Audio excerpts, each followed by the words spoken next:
Every Who down in Whoville liked Christmas a lot, but the Grinch, who lived just north of Whoville, did not. The Grinch hated Christmas, the whole Christmas season. Now, please don't ask why. No one quite knows the reason. It could be, perhaps, that his shoes were too tight. It could be his head wasn't screwed on just right. But I think that the most likely reason of all may have been that his heart was 2 sizes too small. But whatever the reason, his heart or his shoes, he stood there on Christmas Eve, hating the Whos, staring down from his cave with a sour, grinchy frown at the warm, lighted windows below in their town. For he knew every Who down in Whoville beneath was busy now hanging a holly Who wreath. "And they're hanging their stockings," he snarled with a sneer. "Tomorrow's Christmas, it's practically here." Then he growled with his Grinch fingers, nervously drumming. "I must find some way to keep Christmas from coming. For tomorrow, I know all the Who girls and boys will wake bright and early. They'll rush for their chores. And then, oh the noise, noise! There's one thing I hate, all the noise. They'll stand close together with Christmas bells ringing. They'll stand hand in hand, and those Whos will start singing. Fa-hoo forays, da-hoo do-rays, welcome Christmas, come this way. Fa-hoo forays, da-hoo do-rays, welcome Christmas, Christmas Day. Welcome, welcome, Fa-hoo Ramus, welcome, da-hoo Damus. Christmas Day is in our grasp, so long as we have hands to clasp. Fa-hoo forays, da-hoo do-rays. And they'll sing, and they'll sing, and they'll sing! And the more the Grinch thought of this Who Christmas sing, the more the Grinch thought, I must stop this whole thing! Why, for 53 years I've put up with it now. Why must I stop Christmas from coming? But how?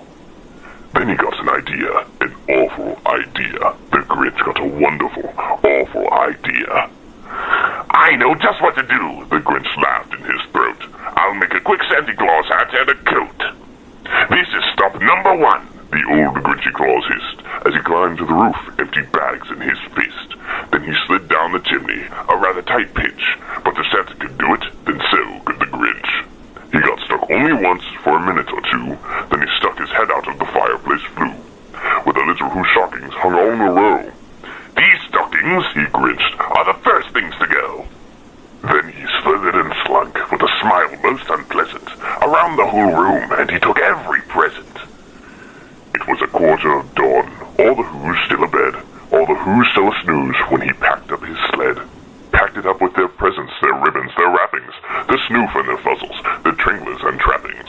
10,000 feet up the side of Mount Crumpet, he rode with his load to the tip-top to dump it. Pooh-pooh to the Whos, he was grinchily humming. They're finding out now that no Christmas is coming. They're just waking up. I know just what they'll do. Their mouths will hang open for a minute or two. Then the Whos down in Whoville will all cry, boo-hoo! That's a noise, grinned the Grinch, that I simply must hear. He paused, and the Grinch put a hand to his ear, and he did hear a sound rising over the snow. It started in low, then it started to grow. But this sound wasn't sad, why this sounded glad. Every Who in Whoville, the tall and the small, was singing without any presents at all. He hadn't stopped Christmas from coming. It came, somehow or other, it came just the same. And the Grinch, with his Grinch feet ice cold in the snow, stood puzzling and puzzling. How could it be so?